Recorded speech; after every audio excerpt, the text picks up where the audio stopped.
Bien, allí el tema y el debate planteado, ¿no? Si lo vemos desde lejos, a 1000 kilómetros de distancia, bueno, nosotros qué nos interesa lo que pueda llegar a ocurrir en Buenos Aires, pero reitero, esto puede llegar a aplicarse y a extenderse a otros distritos de la República Argentina, incluido la provincia del Chaco, y allí es donde nosotros también somos parte de esto. Vamos a referir algunos puntos importantes que comprende esta reforma o propuesta de reforma educativa. No habrá más materias sueltas, estarán integradas, algo que en su momento se había aplicado, por ejemplo, nucleando en grupos como ciencias naturales y nuevas tecnologías, todo lo que es matemática, biología, físico-química, estará nucleado en eso. Lo que es ciencias sociales y humanidades, allí estará historia, geografía, formación ética y ciudadana, economía, filosofía, es decir, no va a dictarse las materias de manera separada.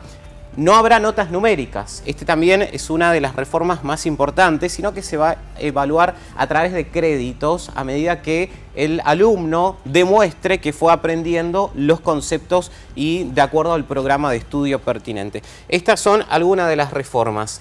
No se repetirá el año completo. Esto también es muy importante y es algo que se ha debatido mucho porque se van a recuperar contenidos, específicamente contenidos. Aquello que no aprendió el alumno y que no lo aprobó lo va a recuperar solo eso, no el año entero. Y lo va a hacer a través de contraturno, a través de apoyo obligatorio y horas extras, así lo ponen entre comillas los quienes analizaron esta propuesta de reforma. Se va a poner fin a clases magistrales, es decir, se va a romper esto de alumno-docente, docente-alumno, sino que va a ser un apoyo tutorial de los docentes. Se estima que en un 30% va a ser responsabilidad de los docentes hacer la tutoría y el 70% restante lo va a tener que hacer el alumno a través de investigaciones, a través de aporte que lo va a realizar en la escuela, pero además en la casa. Es decir, hay una mayor participación del alumno en su propia educación, ¿no? Y este es el punto más controversial. Las pasantías en el último año. Se hablaba de que los alumnos van a trabajar. Bueno, en realidad técnicamente no podemos hablar de trabajo. ¿Por qué? Porque no, el trabajo es cuando hay una contraprestación monetaria por un servicio que uno realiza. Acá no va a haber contraprestación monetaria. Lo que se pretende es justamente que el alumno tenga mayor facilidad y tenga conocimiento de lo que es el trabajo y la organización de las empresas. El 50% va a estar destinado justamente al conocimiento en las empresas. El alumno va a tener que asistir en los horarios que se le determine a las empresas, a las pymes, a las industrias, y el resto, el 50% restante, lo va a realizar en la escuela y en la casa, desarrollando proyectos y desarrollando contenidos empresariales. Se fomenta lo que es la creación de las pymes, por ejemplo, algo que justamente se considera que es muy importante y que ha desaparecido, ¿no?, en este último tiempo por parte de la educación, es decir, la cultura del trabajo se habla y se quiere fomentar esto. Y un dato muy importante también, que en Buenos Aires se va a instrumentar en el último año del secundario lo que son las materias principales que se rinden en el examen de ingreso a la UBA. Este es el aporte que pretende dar justamente para que los alumnos lleguen con conocimientos por lo menos básicos a la universidad, algo que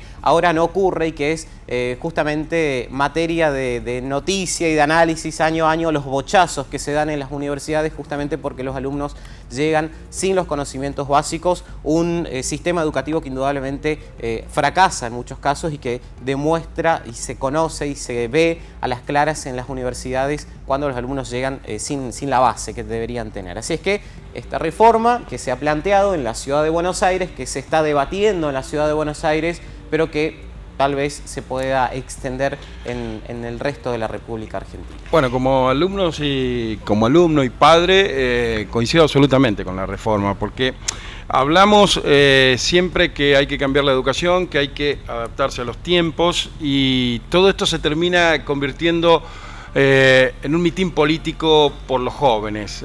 Aquí hay unas elecciones que son el 22 de octubre y no es la primera vez que se usa a los jóvenes, como así también no es la primera vez que los jóvenes tienen logros importantes a nivel nacional y a nivel mundial. Recordemos, a nivel nacional la Noche de los Lápices, a nivel mundial el Mayo francés. Pero no todo es así. Y muchas veces los jóvenes son usados por intereses políticos, externos, y nos oponemos sin conocer. Creo que lo más importante de todo esto, que puede haber diferencias, puede haber ajustes, es la inserción laboral, es la orientación vocacional para ver qué carrera elegimos. A nosotros nos ha costado muchísimo eso. Imagínese, Elsa, yo me inscribí en Ingeniería y Sistemas y terminé siendo periodista. Usted dirá, sí, pero ¿cómo? Me pasó, integraba la UTN, realmente todo ese mareo que tenés en la época secundaria, por ahí a lo mejor se solucionaría con esta secundaria del futuro. Por supuesto que hay que ajustar mucho, pero lo más importante es el debate. Exactamente, y en lo que mencionaba Guillermo acerca de uno de los puntos importantes en torno a la reforma es justamente en los últimos años hacer la preparación para el alumno cuando llegue al nivel superior, a la universidad. La mayoría de los funcionarios, rectores de universidades destacan el hecho de la pobreza que existe en los alumnos secundarios, que cuesta mucho poder arrancar en la universidad.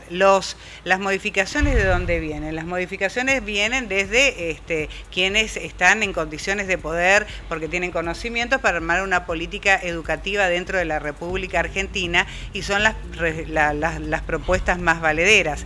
El hecho de trabajar o de hacer pasantías aquí en la provincia del Chaco y nuestro canal. Aquí en el mismo canal tenemos muchos casos. En nuestro canal tuvimos casos de pasantía y los chicos aprendieron muchísimo. No trabajan, no se les hace hacer trabajos y trabajos, ni tampoco, que era el temor de los chicos de Buenos Aires, es que ellos supuestamente van a reemplazar a los quienes están trabajando. No pueden reemplazar a un administrativo, a un técnico, porque no tienen la capacidad. La intención es ya darle un adelanto en torno a lo que es el mercado laboral y sociabilizarlos, hacerlos entender. Y otra cosa, ¿quiénes arman una política educativa? Quienes conocen. Y los jóvenes que se deben adaptar, han tomado demasiado vuelo, evidentemente los jóvenes, tienen que ir acomodándose a ello, porque piensan para el futuro de esos jóvenes. Es lo mismo, Marcelo, a ver, un ejemplo, que yo le indique al médico qué tratamiento me tiene que hacer en una enfermedad. Yo no estoy capacitada porque tengo el desconocimiento total de la medicina, entonces tengo que respetar y saber que un tratamiento tiene que hacerlo, o lo que fuera, un procedimiento, por supuesto que alguien que sepa. Tienen que participar los gremios educativos, tienen que participar los padres seguramente en consejos, pero lo más importante es, como decías vos, el debate, pensar en cosas nuevas y no solamente oponerse. Esa es la escuela del piquete, digamos, no coincido y tomo el colegio o hago el piquete al frente. Eso es lo que nos ha dejado estos últimos 20 años, lamentablemente, porque hay otras formas, ¿no? Y, Marcelo, muy apoyados por los mayores, gremialistas y la misma familia. Y sí. Muy radicalizada la posición de los jóvenes. Lo que decía que se ocupa más tiempo justamente el chico y no tanto en la escuela, pero acá hay que ser sinceros. Usted, señora, está viendo cuántos chicos van a maestra particular, porque no alcanza con el horario escolar. Así que bueno, dejemos de lado un poco por ahí la hipocresía y la moralina y todo eso, y pongámonos a discutir. Exactamente, agrego nada más, si hay algo que ha quedado demostrado en este último tiempo es que el sistema educativo ha fracasado. La reforma lo plantean desde el gobierno, pero coinciden varios actores en este sentido, y ustedes lo decían, el debate es importante. De hecho, en la provincia del Chaco, lo comentaba Elsa, se hacen pasantías. Y la proliferación de los colegios industriales, ¿no?, que tratan de mantenerse allí vivo como pueden y con lo que tienen, lamentablemente, pero que a la hora de comparar un alumno egresado de un colegio industrial y alguien que egresa de un colegio que no es industrial, se nota a las claras y una muestra cabal de la diferencia que hay en calidad educativa. Hay colegios industriales, por ejemplo, en Presidencia Roque Sáenz Peña, que realizan pasantías, y si les parece, mañana vamos a compartir algunas experiencias de alumnos que justamente han realizado pasantías y que nos van a contar su historia y cómo los favorece y los ayuda a esto también para capacitarse, no solo como alumnos, sino también como persona. Perfecto, Guillermo, muy interesante el tema. Gracias, y para abordarlo. Gracias, Guillermo Arrieta.